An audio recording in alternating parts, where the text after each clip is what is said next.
Hey guys, Darkrai91 here with a review of Dragon Ball Super episode 62. As I say in every review, if you do not want to be spoiled, please do not click on the video. I do not want to hear anybody complain about spoilers when I clearly say every week do not click on the video. So let's just start with the review. So last week we had, at the end of the episode, we seen this new epic transformation from Trunks, and that's exactly how the episode starts off, with Trunks turning into the new transformation, walking up from where he was standing and telling Black that he will kill him himself. And so after that, Trunks lunges in the air, he gets kneed in the stomach, he grabs Black by the ankle and does the dragon throw. Now, I know a lot of other people like to call it a different move, but I call it dragon throw because way back when I used to play Budokai, Dragon Ball Z Budokai 1, 2, and 3 on the PlayStation 2, one of Goku's specialty grab moves was called the dragon throw. So ever since playing those games, I've always called it a dragon throw. It doesn't matter if it's wrestling, Dragon Ball Z, a video game, or whatever. That, to me, will always be known as the dragon throw. So, Trunks is able to, get some distance and throwing him in far away, but Black comes back and knocks and does the double-handed helix and knocks him to the ground. Then once again, Zamasu and Black do their combination blast, but Trunks does the final flash to knock it upward, and when he did that, so he wouldn't be able to get hit, of course. But they showed where the blast went, and it hit a building that was far away from them, but you could still see it from where they were, and their blast blew up the building completely. It was just disintegrated in like 2.2 seconds. It's just that deadly of an attack. So Trunks powers up again, lunging towards Black. They're getting some punches in. They're getting some kicks in, and from so far what we've seen these last few episodes of true fighting from, the three men of the Z Fighters, Goku, Vegeta, and Trunks. Trunks is the only one that has been able to make Black bleed, and that's pretty ballsy for him to do because we have Vegeta and Goku who are the strongest, and you have Trunks who is not on their level, but the only one so far to make Black bleed. So that's pretty big.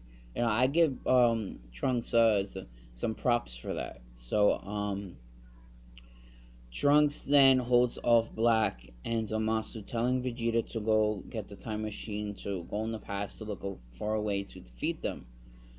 And Vegeta says to Trunks, Bakaro, and what Bakaro means, it's basically asking him, what are you, an idiot? You're not supposed, you can handle these two on your own. One is just getting stronger and stronger by the second, and the other one's immortal. So how is it that you, of all people, can defeat them when I nor Kakarot can defeat them? So Trunks is just saying, go, go, go. I hold him off, don't worry. And at this point, Trunks is looking back at Vegeta, Bulma, Mai, and Goku. So Vegeta is holding Goku. Bulma gets into the time machine, and before Vegeta gets into the time machine, he looks at Vegeta and says, "Don't die," which I thought that was pretty big. Out of all the characters who's gotten character development in Super, Vegeta is the number one person, or the number one character who's gotten a lot of character development in the series. Vegeta doesn't care for no one. He doesn't even care for his own son and wife in his present time. But for him to say to his future son, "Don't die," is pretty big. So we had so far in this episode, we had some pretty big moments from future Trunks and from Vegeta, and I think Vegeta's is pretty big to me. Vegeta's my number two favorite character after Goku, of course, but that's pretty big. I'm liking what Toriyama's doing with Vegeta this arc. So Trunks is telling them to go, and again at this point he's doing a barrage of ki blasts to Black and Zamasu. He knows it doesn't work, but he's trying to use that as a distraction so they can go and see if they can come up with a plan.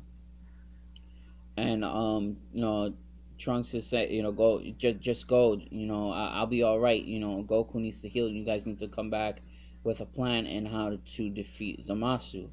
So Black sees the time machine, tries to blow it up, but Trunks right away with his Spider-Man sense, his Spidey sense, he does the Masenko to counter the blast. That's the second time we've seen him do the Masenko. The first time was like the first episode of the Trunks arc in episode 47, and here we are with episode 62. So we got a commercial, and we see Trunks and the Pilaf gang. The Pilaf gang is sleeping. They're on a balcony, but Trunks is looking at the sky. He's like, he's waiting for them to come back, telling him good news that they defeated Black and Zamasu. But that's not the case. They get back into the past, and Bulma is pissed. She is pissed. She wants to knock the hell out of Beerus, but Vegeta says don't do that because he knows that if you get Beerus mad enough that he'll destroy the planet. He doesn't want that to happen. They already got enough on their plate. So Bulma says that Beerus was wrong and then Trunks was right because she said that Zamasu's still alive in the future, and Beerus goes on and says, well, that's not my problem. Zamasu is dead in this timeline. I don't care what happens in the future timeline. And so Goku is in this machine that's very, very similar to the Frieza arc. And in the machine that he was in when Vegeta was standing against it after he got beat up pretty badly. And that's what it reminded me of. He was in water. But he didn't have a mask on so he can breathe. He was just laying down. He was knocked out trying to heal. And so after that we see Krillin, Chi-Chi, Gohan, Goten, Piccolo, and Chi-Chi is with a bag of food that she wants to give to Goku. And but Gohan is carrying it, and Chi-Chi finds Krillin, asking Krillin where Goku's been because they haven't told Chi-Chi about going back in the past, dealing with someone in the future. They're time travel adventures, and Vegeta. So after that, we see Kid Trunks goes to Goten's windows, wakes him up. He's telling him things, and they're flying towards Bulma because they want to know what they can do, so they can help future Trunks in the future. And Bulma sees both Goten and Trunks flying in the air, and the first place she goes to is to Bulma. So she's asking, where's Goku, where's Trunks? And then she says, well, I saw Goten and Trunks flying towards this way, so they must be here with you. And Bulma's playing it off like she doesn't know. And Trunks and Goten crawl, but they crawl in front of Vegeta and then get pissed off, or Vegeta gets pissed off, and Chi-Chi finds Goten and Trunks there, and it was cool. This scene was cool because it was kind of like a mini reunion, because we had Piccolo, we had Krillin, we had Gohan, Chi-Chi, Bulma, Vegeta, and everybody was there other than Goku in the machine healing up, of course. But it was pretty cool. The last time that we saw this was before the arc, or even in the filler arc, the Potafu filler arc, and so that was pretty cool. I liked it. I gave it a thumbs up for that. And Vegeta explains to Beerus that Black killed all the gods in the future, and he was like, "Oh, I don't care. That it doesn't pertain to me." Like he's being all high and mighty, but then again, he's also afraid because what if Black comes back again to the present time, and he goes off and he does the same thing in the past of what he did in the future.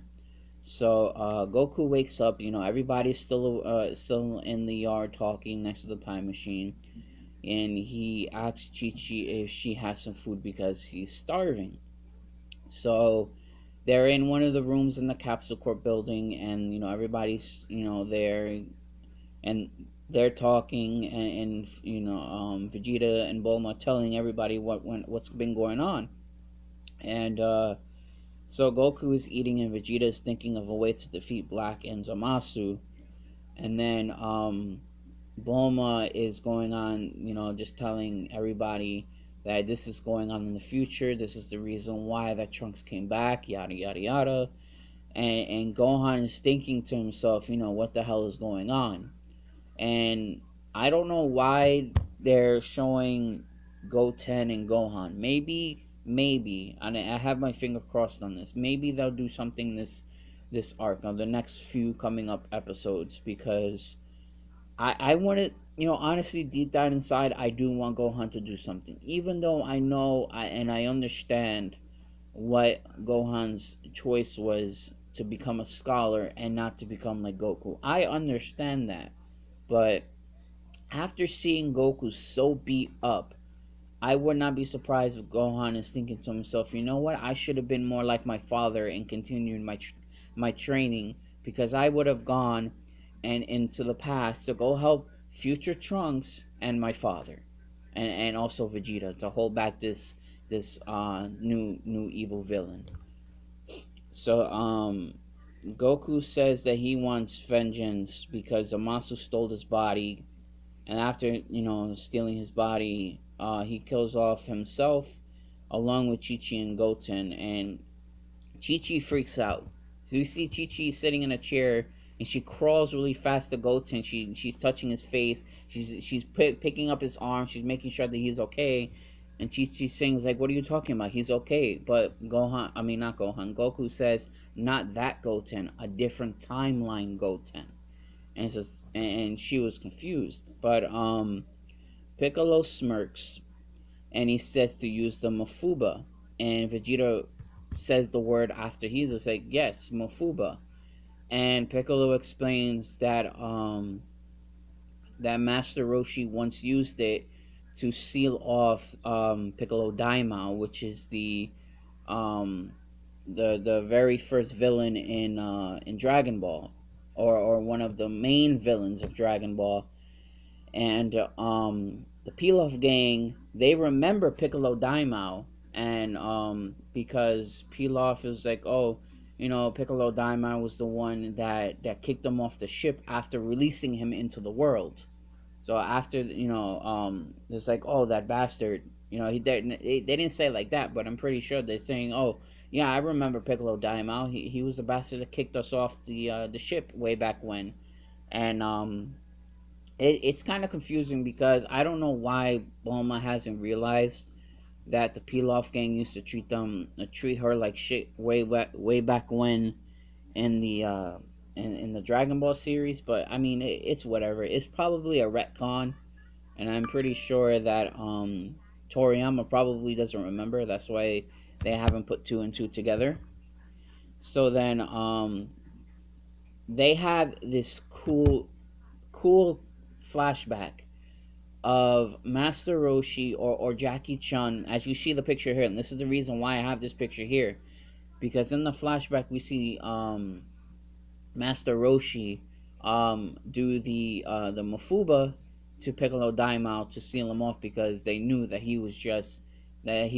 would have destroyed the world, or way back when, and he would have destroyed the world and released the evil that he has to the world. And the flashback was, I tell you right now, the flashback was awesome. It was cool to remember. I had this awesome feeling seeing this scene, and to see it in the Dragon Ball Super animation made it even better.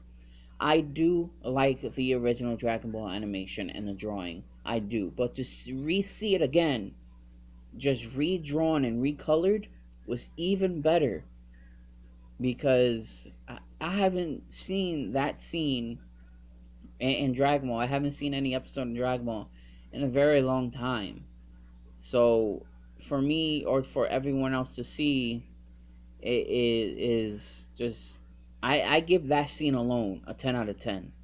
And I don't know if anybody else has that feeling that I'm feeling, that there's a certain word, but I can't remember it. So I hope you guys also felt the same way that I felt in seeing that scene. And I, but so then Goku says, "Well, you know what? I can go to Master Roshi and see if he can teach me that technique." So he uses his instantaneous movement, and he goes to Roshi's place. So then he asks us like Roshi. He asks him like, "You do know the Mafuba, right?" It's like, "Yeah, I can teach you." So then Roshi looks at the turtle, and the turtle gets some weird, scared feeling down his spine. So then Goku is practicing the Mafuba on the turtle. So then after a night of training, he finally gets the Mafuba down. Um, in the morning, early in the morning. And I like this scene too because it was just classic Toriyama and his and his jokes. To see Goku practice the Mafuba on a turtle, and to see the turtle all dizzy and just flying all over the place. Like the very first time he did it, the turtle went flying across the sea, and he grabs him or he catches him. He did the instantaneous movement once again, and he grabs him by the shell upside down and goes back to the Roshi's island, and the turtle is just all confused. You see the dizziness in his eyes. So after a hard night of practicing, he finally gets the Mafuba down in the morning. And I know a lot of people are gonna complain, well, Goku learned the Mafuba too fast. Um, Goku learned the Kamehameha after seeing it once, so why are you gonna complain about Goku learning number Fuba fast? This is an advanced Goku. This man has so many tricks up his sleeve. And you're gonna complain about Goku learning number Fuba fast when it took Roshi so long um to learn it. How come you didn't complain about Tien learning number Fuba? Because Tien is a there's a certain word, but Tien learned it really fast after seeing Roshi use it. So Roshi and Tien are the ones that can use it. I'm pretty sure Piccolo can use it as well. But don't quote me at that on that. I don't remember that. But then there was a scene of Gowasu, Beerus, and Whis, and this is like right after Goku finally nailing the Mafuba early that morning. So Goku, Beerus, and Whis are having this small council in Universe 10. They go back to Universe 10, and Beerus says that he could go into the future and take out Zamasu, but he just doesn't want to. And I'm honestly, I'm thinking to myself, is it that he doesn't want to, or because he knows that Zamasu is immortal in the future, and he comes back into the past, that there's no way of defeating him? I know the Omni King may be able to defeat him because he's the king of everything, and he can just bat his eye and destroy universes whenever he pleases. But I don't know about Beerus.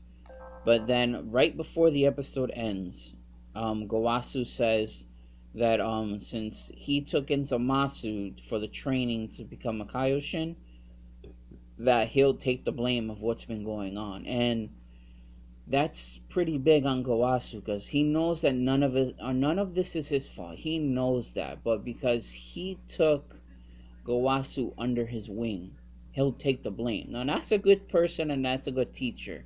He knows that. I think deep down he already knew that Zamasu was gonna go back on his evil, to go back on and do evil things, but he tried to see if he can just knock the evil out of Zamasu. But of course that didn't work because he met Goku. But for him to say, "I'll just take the blame," that's pretty big on a teacher and on a person. So, but that was the episode. I'm gonna have to go to Harry Price's YouTube channel and watch the review there, because I had to watch the episode on YouTube since the website, again, this week, the website that I usually watch it wasn't working. So that's kind of a bummer. But I hope you guys enjoyed this review, guys. I hope you guys enjoyed the episode. I want you guys to comment what you guys thought about the episode. Leave a like, share the video to others. If they've seen the episode, do not share it with somebody who hasn't seen it, because they will get mad at you and they will get mad at me for spoiling the episode. So please share this when you've gotten a chance to watch the episode. And, subscribe if you haven't. Leave comments. Do all that good, juicy stuff. And again, I'm going to go onto Harry Price's channel, watch the review for episode 63, and discuss that as well. So until then, I will see you guys in my prediction video.